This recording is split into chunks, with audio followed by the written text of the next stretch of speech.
സുതാര്യമല്ല, ഇത് straight forward അല്ല എന്നുള്ള കാര്യത്തിൽ ഒരു സംശയവുമില്ല. ജനങ്ങൾക്കും പ്രത്യേകിച്ച് ഹിന്ദുക്കൾക്കും ഹിന്ദു മതവിശ്വാസികൾക്കും ഇതിൽ വലിയ തോതിലുള്ള സംശയമുണ്ട്.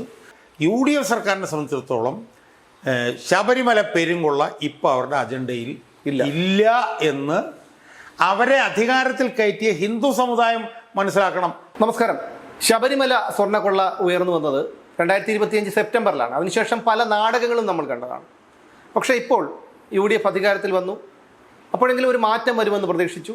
യഥാർത്ഥ പ്രതികൾ പിടിയിലാകുമെന്ന് നമ്മൾ കരുതി. പക്ഷേ അതൊന്നും ഉണ്ടായില്ല. പക്ഷേ ഇപ്പോൾ കഴിഞ്ഞ ആഴ്ച SIT ഹൈക്കോടതിയിൽ റിപ്പോർട്ട് സമർപ്പിച്ചപ്പോൾ മുൻ ദേവസ്വം ബോർഡ് പ്രസിഡന്റ് PS പ്രശാന്തിനെ കുറിച്ച് വലിയ രീതിയിലുള്ള ഒരു പരാമർശം നടത്തി. അപ്പോഴും SIT ഇപ്പോഴും പറയുന്നത് ഇനി പുതിയൊരു കേസ് കൂടി ചാർജ് ചെയ്ത് അതുമായി മുന്നോട്ട് പോകുമ്പോൾ കുറ്റപത്രം സമർപ്പിക്കാൻ കാലതാമസം വരും. അതുകൊണ്ട് നിലവിലുള്ള കുറ്റപത്രത്തോടൊപ്പം ഇതുകൂടി കൂട്ടിച്ചേർത്തുകൊണ്ടുള്ള ഒരു അന്വേഷണമാണ് നടത്തുന്നത് എന്നുള്ളതാണ്. പ്രശാന്ത് രംഗത്ത് വന്നു. തന്നെ കൊടുക്കാനുള്ള ശ്രമമാണ് നടത്തുന്നത്.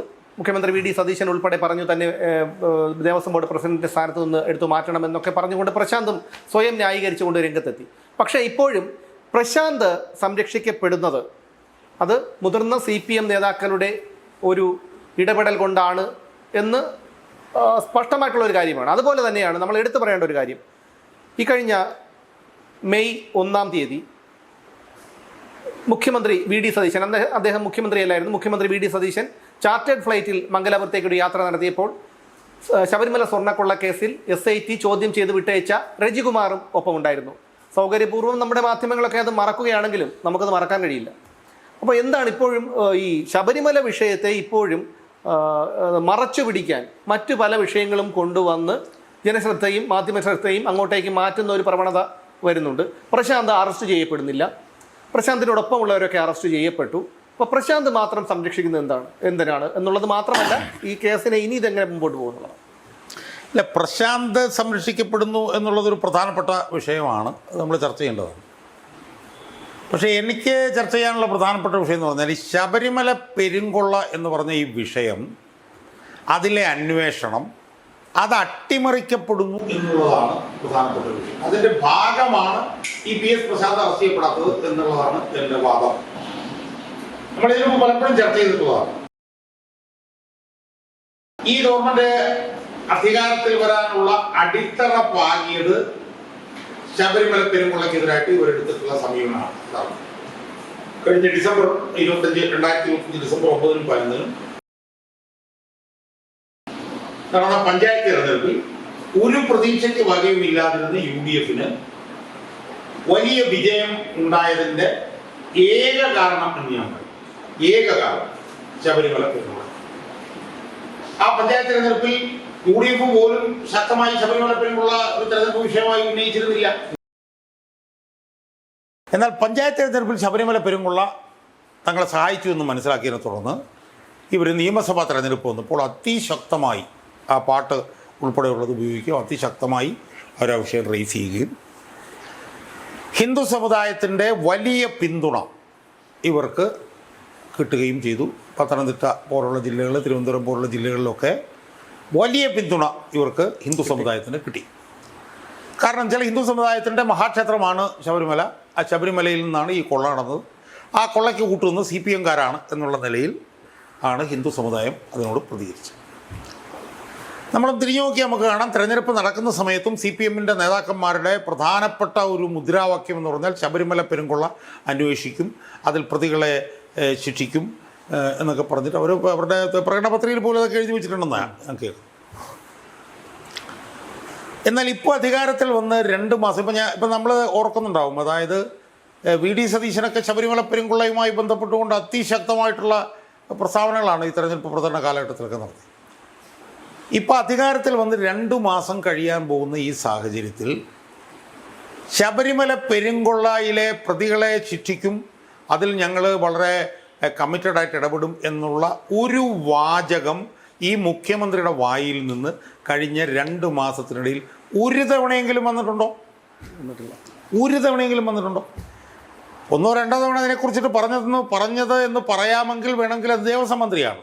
അതെ, അയാളിൽ നിന്നാണ് അത്. അല്ലാതെ സൗകര്യപൂർവ്വം വിസ്മരിക്കുന്നു എന്നുള്ള കാര്യം ഞാൻ അതിലേക്ക് വരും. ഒന്ന്, മുഖ്യമന്ത്രി ഇതിനെക്കുറിച്ച് മിണ്ടിയിട്ടില്ല. ആഭ്യന്തര വിജിലൻസ് മന്ത്രിയാവട്ടെ ഇതിനെക്കുറിച്ച് ചോദ്യങ്ങൾ വരുമ്പോൾ അത് ഹൈക്കോടതി അന്വേഷിച്ചുകൊണ്ടിരിക്കുകയല്ലേ എന്ന് പറഞ്ഞുകൊണ്ട് തടി തപ്പുന്ന ഒരു രീതിയാണ് കാണുന്നത് എന്നാണ് എനിക്ക് തോന്നുന്നത്. അന്ന് ആഭ്യന്തരമന്ത്രി അല്ലാതിരുന്ന ഇന്ന് ആഭ്യന്തരമന്ത്രിയായിരിക്കുന്ന ശ്രീ രമേശ് ചെന്നിത്തലയാണ് അന്ന് ഈ കേസിനെ ഒരു തരത്തിൽ വഴിതിരിച്ചു വിട്ടതെന്ന് വേണമെങ്കിൽ പറയാം അല്ലേ? സുപ്രധാനമായിട്ടുള്ള ഒരു അല്ല, കേസിനെ വഴിതിരിച്ചു വിട്ടതെന്നല്ല ഞാൻ പറയാ, കേസിനൊരു വഴിത്തിരിവ് ഉണ്ടാക്കിയത് എന്ന് ഞാൻ പറയാം. ഞാൻ പറഞ്ഞത് അതെ, പോസിറ്റീവായിട്ട്. അപ്പൊ നമ്മൾ ആലോചിക്കേണ്ടെന്ന് പറഞ്ഞാൽ ഇപ്പോൾ ആഭ്യന്തരമന്ത്രി പറയുന്നു ഇത് കോടതി അന്വേഷിച്ചുകൊണ്ടിരിക്കുകയാണ്. എന്നാൽ പ്രതിപക്ഷത്തിരുന്നപ്പോൾ അദ്ദേഹത്തിന് നിലപാടായിരുന്നില്ല. പ്രതിപക്ഷത്തിരിക്കുമ്പോഴും അദ്ദേഹത്തിന് പറയാമല്ലോ കോടതി അന്വേഷിച്ചുകൊണ്ടിരിക്കുകയാണെന്ന്. പക്ഷേ പ്രതിപക്ഷത്തിരിഞ്ഞപ്പോൾ അദ്ദേഹം അതല്ല പറഞ്ഞത്. പ്രതിപക്ഷത്തിരുന്നപ്പോൾ അദ്ദേഹം ആ അന്വേഷണത്തെ ശക്തമായി വിമർശിക്കുകയും ഒരുപാട് പത്രസമ്മേളനങ്ങൾ നടത്തുകയും ഈ അന്വേഷണം സർക്കാരിൻ പറയുന്ന രീതിയിലാണ് ഇത് മുന്നോട്ട് പോകണമെന്ന് പറയുകയും ആ കേസിൽ അദ്ദേഹം ഇടപെടുകയും ചെയ്ത ആളാണ് എന്ന് നമ്മൾ ആലോചിക്കണം. ആ കേസിനൊരു അന്താരാഷ്ട്ര മാനമുണ്ടെന്നും ഒരു അന്താരാഷ്ട്ര മാഫിയ ഇതിനകത്ത് ബന്ധപ്പെട്ടിട്ടുണ്ടെന്നും പറഞ്ഞ് SITക്ക് മൊഴി കൊടുത്ത ആളാണ് ഇന്നത്തെ ആഭ്യന്തര വിജിലൻസ് മന്ത്രി. അല്ല, അതിനുശേഷമാണ് ഹൈക്കോടതിയുടെ പരാമർശമുണ്ടായത്. ഈ കേസിൽ അന്താരാഷ്ട്ര വിഗ്രഹ മോഷണ സംഘത്തിന് പങ്കുണ്ടെന്നുള്ള തരത്തിലുള്ള പരാമർശം പോലും ഉണ്ടായത് രമേശ് ചെന്നിത്തല ശേഷമാണ്. അല്ലല്ല, അത് അതിനുശേഷമല്ല, അതിന് മുമ്പാണ്. പക്ഷേ അതിനുശേഷം അങ്ങനെ ഇത് കൂടുതൽ മുന്നോട്ട് കൊണ്ടുപോവുകയും SITക്ക് മൊഴി കൊടുക്കുകയും ചെയ്തിട്ടുള്ള ആളാണ്. സ്വാഭാവികമായും ആ വിഷയത്തിൽ കൂടി അദ്ദേഹം പറഞ്ഞത് ഉൾപ്പെടെ ജനങ്ങൾ അംഗീകരിച്ച് ഒരു വിധിയുണ്ടായി, അദ്ദേഹത്തിന് അനുകൂലമായിട്ട് ഒരു ഗവൺമെൻറ് ഉണ്ടാകുകയും അദ്ദേഹം അതിൽ ആഭ്യന്തര വിജിലൻസ് മന്ത്രി ആവുകയും ചെയ്യുമ്പോൾ അദ്ദേഹം പ്രതിപക്ഷത്തായിരുന്നപ്പോൾ കാണിച്ച താല്പര്യത്തിൻ്റെ ഒരു 50% താല്പര്യമെങ്കിലും ഇപ്പോൾ കാണിക്കണ്ടേ? തീർച്ചയായും. അദ്ദേഹം തൂഫാൻ, അദ്ദേഹം എപ്പോഴും ശ്രദ്ധ കേന്ദ്രീകരിച്ചിരിക്കുന്നത് തൂഫാൻ.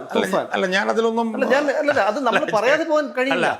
കാരണം ഒരു ആഭ്യന്തരമന്ത്രിയെ സംബന്ധിച്ചിടത്തോളം മയക്കുമരുന്ന് നിർമ്മാർജ്ജനം മാത്രമല്ല, അദ്ദേഹത്തിന് ഒരുപാട് ചുമതലകളുണ്ട്. ജനം പ്രതീക്ഷിച്ചിരുന്ന ഒരുപാട് ചുമതലകളുണ്ട്. അതിൽ നിന്ന് ശ്രദ്ധ മാറുമ്പോൾ അതിനെ വിമർശിക്കേണ്ടതുണ്ട്. അല്ല, അത് വിമർശന വിധേയമല്ല, വിമർശിക്കാണല്ലോ ഇപ്പോൾ ഞാൻ ചെയ്തുകൊണ്ടിരിക്കുന്നത്. അപ്പോൾ അതുകൊണ്ട് അദ്ദേഹവും ഇത് വരുമ്പോഴത്തേക്കും പയ്യെ ഒഴിഞ്ഞ് മാറിപ്പോകുന്നു. മുഖ്യമന്ത്രി ഇതിനെക്കുറിച്ച് മിണ്ടുന്നില്ല. ദേവസ്വം മന്ത്രിയാണെങ്കിൽ സൗകര്യപ്രദമായി 1-2 പ്രാവശ്യം ഇതിനെക്കുറിച്ചിട്ട് എന്തൊക്കെയോ പറഞ്ഞിട്ട് പോകുന്നു. അപ്പം UDF സർക്കാരിനെ സംബന്ധിച്ചിടത്തോളം ശബരിമല പെരുങ്കൊള്ള ഇപ്പോൾ അവരുടെ അജണ്ടയിൽ ഇല്ല എന്ന് അവരെ അധികാരത്തിൽ കയറ്റിയ ഹിന്ദു സമുദായം മനസ്സിലാക്കണം എന്നാണ് എനിക്ക് സൂചിപ്പിക്കാറ്. അപ്പോൾ അതാണ് ഒരു പ്രധാനപ്പെട്ട അതിൻ്റെ ഒരു ഭാഗമാണ് ഈ PS പ്രശാന്തുമായി ബന്ധപ്പെട്ട് ഉയർന്ന് വന്നിട്ടുള്ളത്. PS പ്രശാന്ത് പ്രസിഡൻ്റായിരുന്ന കാലഘട്ടത്തിൽ വലിയ തോതിലുള്ള ക്രമക്കേടുകൾ നടത്തിയിട്ടുണ്ട്. അതിനെക്കുറിച്ച് അന്വേഷിക്കണമെന്ന് ബഹുമാനപ്പെട്ട ഹൈക്കോടതി ദേവസ്വം ബെഞ്ച് തന്നെ കഴിഞ്ഞ 2025 തന്നെ പറഞ്ഞതാണ്. നമുക്കറിയാമല്ലോ, തെരഞ്ഞെടുപ്പ് കാലഘട്ടത്തിൽ രമേശ് ചെന്നിത്തല ഉൾപ്പെടെ VD സതീശൻ ഉൾപ്പെടെ ഉള്ളവരെന്താ പറഞ്ഞുകൊണ്ടിരുന്നത്? ഇതിൽ കടകംപള്ളി സുരേന്ദ്രനും VN വാസവനും ഉൾപ്പെടെ ഈ ദേവസ്വം മന്ത്രിമാർക്ക് ഇതിനകത്ത് പങ്കുണ്ടെന്ന് ആണ് അവർ പറഞ്ഞുകൊണ്ടിരുന്നത്. ഇപ്പോൾ അവരെന്താ അതിനെക്കുറിച്ചിട്ടൊന്നും മിണ്ടാത്തത്? അതെ, ഇപ്പോൾ VN വാസവനെ കുറിച്ചും കടകംപള്ളി സുരേന്ദ്രനെ കുറിച്ചൊന്നും പറയുന്നില്ല. കടകംപള്ളി സുരേന്ദ്രൻ എന്തോ പ്രമേയം കൊടുക്കാനും നിവേദനം കൊടുക്കാനാണെന്ന് കേൾക്കുന്നു. ഹെൽമെറ്റ് പോലും ഇല്ല. എന്തൊക്കെ പറഞ്ഞാലും കേരളത്തിലെ ജനങ്ങൾ അത് വിശ്വസിക്കില്ല. തൻ്റെ കൂട്ടുകാരന് വേണ്ടി ഒരു ആവശ്യത്തിന് വന്ന് പറഞ്ഞപ്പോൾ മുൻ മന്ത്രിയായിരുന്ന ഒരു വ്യക്തി ഹെൽമെറ്റ് പോലും ധരിക്കാതെ 2 വീലറിൽ ഇവിടെ കഴക്കൂട്ടം മുതൽ ഇവിടെ വഴുതക്കാട് വരെ വന്നു എന്ന് പറഞ്ഞാൽ നമുക്ക് ആർക്കും വിശ്വസിക്കാൻ കഴിയുന്ന ഒരു കാര്യമല്ല അത്. ഈ കേസുമായി ബന്ധപ്പെട്ട്, അതായത് ഹൈക്കോടതിയുടെ പരാമർശം വന്നതിൻ്റെ പിറ്റേന്നാണ് ഈ സംഭവം എന്നുകൂടി നമ്മൾ ഓർക്കേണ്ടതുണ്ട്. അപ്പോൾ അതുകൊണ്ട് തന്നെ ശബരിമല പെരുങ്കൊള്ളയിലുള്ള UDF സർക്കാരിൻ്റെ പ്രതിബദ്ധത സംബന്ധിച്ചിട്ട് ജനങ്ങൾക്ക് സംശയമുണ്ട്. അതിൽ മുഖ്യമന്ത്രി എടുക്കുന്ന നിലപാട്, ആഭ്യന്തരമന്ത്രി എടുക്കുന്ന നിലപാട്, ഇതിലൊക്കെ സംശയങ്ങളുണ്ട്. ഇനി കുറച്ചുകൂടി സ്പെസിഫിക്കായി വരുന്ന സംശയം എന്താ? അപ്പോൾ PS പ്രശാന്തിനെ സംബന്ധിച്ചിടത്തോളം PS പ്രശാന്തിൻ്റെ കാലഘട്ടത്തിൽ ക്രമക്കേട് നടന്നു എന്ന് ഹൈക്കോടതി LDF സർക്കാർ അധികാരത്തിലിരുന്നപ്പോൾ തന്നെ അർത്ഥശങ്കക്കിടയില്ലാത്ത വിധത്തിൽ പറഞ്ഞതാണ്. അതെ, ആ ഇടക്കാല ഉത്തരവിൽ കൃത്യമായിട്ട് പറഞ്ഞത്. അന്നും PS പ്രശാന്തിന് വലിയ ആത്മധൈര്യമായിരുന്നു. PS പ്രശാന്തിനെ അന്ന് അറസ്റ്റ് ചെയ്തില്ല. പക്ഷേ അന്ന് ആത്മധൈര്യത്തിൻ്റെ കാരണമെന്ന് നമ്മൾ വിചാരിച്ചത് അയാളുടെ സ്വന്തം ഗവൺമെൻറ്റാണ് അധികാരത്തിലിരുന്നത്, അതുകൊണ്ട് അയാളെ അറസ്റ്റ് ചെയ്തില്ല നമ്മൾ ചെയ്തു. എന്നാൽ ഇപ്പോൾ അതല്ല. ഇപ്പം അയാളെ ഉൾപ്പെടെയുള്ള CPM-കാരെ എതിർക്കുന്ന ഒരു ഗവൺമെൻറ്റാണ് ഇപ്പോൾ അധികാരത്തിൽ വന്നിട്ടുള്ളത്. ഒന്നാമത്തെ കാര്യം. രണ്ടാമത്തെ കാര്യം, ആ വിഷയം അന്വേഷിക്കണം എന്ന് പറഞ്ഞ് കോടതി ഒരു ഡയറക്ഷൻ കൂടി കൊടുത്തിരിക്കുന്നു. അല്ല, എന്നിട്ട് അതിന് പ്രത്യേക കേസ് രജിസ്റ്റർ ചെയ്ത് അന്വേഷിക്കണം എന്ന് പറഞ്ഞു കൊടുത്തു. എന്നിട്ട് പോലും UDF സർക്കാർ അധികാരത്തിലിരിക്കുമ്പോൾ SIT PS പ്രശാന്തിനെ അറസ്റ്റ് ചെയ്യുന്നില്ല എന്നുള്ളത് സുപ്രധാനമായിട്ടുള്ള കാര്യമല്ലേ? അറസ്റ്റ് ചെയ്യുന്നില്ല എന്ന് മാത്രമല്ല, SIT പറയുന്നത് ഇനി ഒരിക്കൽ കൂടി ഒരു കേസ് കൂടി അത് FIR ഇട്ട് മുമ്പോട്ട് പോയി കഴിഞ്ഞാൽ കുറ്റപത്രം സമർപ്പിക്കാൻ താമസം വരുന്നതാണ്. 1 വർഷമായിട്ട് അവർക്ക് ഇതുവരെ കുറ്റപത്രം സമർപ്പിക്കാൻ കഴിഞ്ഞിട്ടില്ല. അതൊരു വിഷയം. മറുവശത്ത് PS പ്രശാന്തിനെ അറസ്റ്റ് ചെയ്യാത്തത് എന്താണെന്ന് UDF സർക്കാരിൻ്റെ വക്താക്കളോ മുഖ്യമന്ത്രിയോ പിന്നെ പറയുന്നില്ല, ആഭ്യന്തരമന്ത്രിയോ പോലും പറയുന്നില്ല. അതെന്താണ്? അത് പറയണ്ടേ? അല്ല, പ്രശാന്ത് എന്നുള്ള പേര് പോലും അവർ മിണ്ടുന്നില്ലല്ലോ. അതായത് ദേവസ്വം ബോർഡോ ശബരിമല PS പ്രശാന്ത് ഈ ഒരു കാര്യങ്ങളും പറയുന്നില്ല. കാരണം അവർക്ക് ഈ പിണറായി വിജയൻ എണീറ്റ് നിൽക്കാൻ പറ്റുന്നില്ലെങ്കിലും പറ്റുന്ന രീതിയിൽ അടിച്ചുകൊണ്ടിരിക്കുകയാണ്. അപ്പോൾ അയാളെ ഒന്ന് നിശബ്ദനാക്കാനെങ്കിലും ഇവർക്ക് ഈ വിഷയം ഒന്ന് എടുത്തിട്ടൂടെ? ശബരിമല എന്ന് സംബന്ധിച്ചിടത്തോളം കേരളത്തിലെ ലോകത്തിലുള്ള എല്ലാ ഹൈന്ദവ വിശ്വാസികളുടെയും ഒരു ആരാധനാ കേന്ദ്രമാണ്, അവരുടെ ഒരു വികാരമാണ് ശബരിമല. അപ്പോൾ അതിൻ്റെ പേരിൽ അധികാരത്തിൽ വന്നിട്ട് ഇപ്പോൾ ഞങ്ങളൊന്നും കണ്ടില്ലേ, ഞങ്ങളൊന്നും കേട്ടില്ലേ എന്ന് പറഞ്ഞിരുന്നു കഴിഞ്ഞാൽ ജനം ഇതെല്ലാം കാണുന്നുണ്ട്. അതായത് ഇപ്പോൾ ഇവിടെ സംഭവിക്കുന്ന എന്താ, കോടതി പരോക്ഷമായി അറസ്റ്റ് ചെയ്യണം എന്ന് പറയുന്ന PS പ്രശാന്ത് വന്നിരുന്ന് പച്ചയ്ക്ക് പത്രസമ്മേളനം നടത്തിയിട്ട് പോവുകയാണ്. LDF സർക്കാരിൻ്റെ കാലത്ത് അവരെ എല്ലാവരെയും രക്ഷിച്ച അതേ പോലീസ് ഉദ്യോഗസ്ഥൻ H വെങ്കടേഷ് തന്നെയാണ് ഇപ്പോഴത്തെ അന്വേഷണ സംഘത്തിന്റെ തലവനായിട്ടിരിക്കുന്നത്. അന്ന് അയാളെ LDFൻ്റെ ആളുകളെ രക്ഷിക്കാൻ വേണ്ടി ശ്രമിച്ചെങ്കിൽ അതിനൊരു യുക്തിയുണ്ട്. കാരണം അന്ന് LDF സർക്കാരിൻ്റെ കാലത്ത് ആണത് ചെയ്തത്. എന്നാൽ ഇപ്പോഴും അയാൾ ഇരുന്നിട്ട് LDF സർക്കാരുമായി ബന്ധമുള്ളവരെ അറസ്റ്റ് ചെയ്യാൻ UDF സർക്കാർ ഇരിക്കുമ്പോഴും തയ്യാറാവുന്നില്ല എന്ന് പറഞ്ഞാൽ ഇതിലെന്തോ അത് ഒരിക്കലും H വെങ്കടേഷിന്റെ ഒരു പോരായ്മ കൊണ്ടോ കഴിവുകേട് കൊണ്ടാണെന്നോ ഞാൻ ഒരിക്കലും പറയില്ല.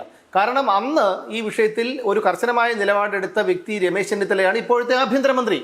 അദ്ദേഹത്തിന് കർശനമായിട്ടുള്ള ഒരു നിർദ്ദേശം കൊടുക്കുക. കാരണം ഇത് വേറെ ആരും പറഞ്ഞതല്ല, ഒരു രാഷ്ട്രീയ വൈരാഗ്യത്തിന്റെ വിഷയമല്ല.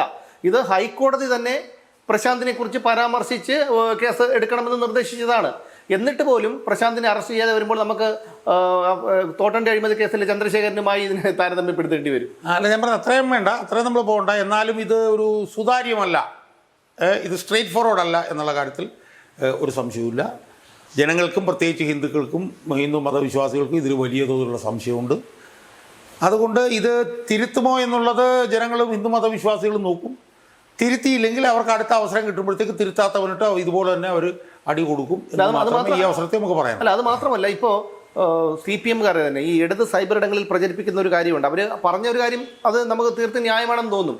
ഞങ്ങൾ അന്ന് ഭരണത്തിലിരുന്നപ്പോൾ ഞങ്ങളുടെ നേതാക്കളാണ് ശബരിമല സ്വർണ്ണക്കൊള്ള നടത്തിയതെന്ന് ആരോപിച്ച UDF അധികാരത്തിൽ വന്നതിന് ശേഷം എന്തുകൊണ്ട് നടപടി എടുക്കുന്നില്ല എന്നാണ് അവരുടെ ചോദ്യം. ആ ചോദ്യം ന്യായമാണ്, കാര്യം അന്തംഗമികളൊക്കെ തന്നെയാണ്. പക്ഷേ ആ ചോദ്യത്തിൽ ന്യായമുണ്ട്.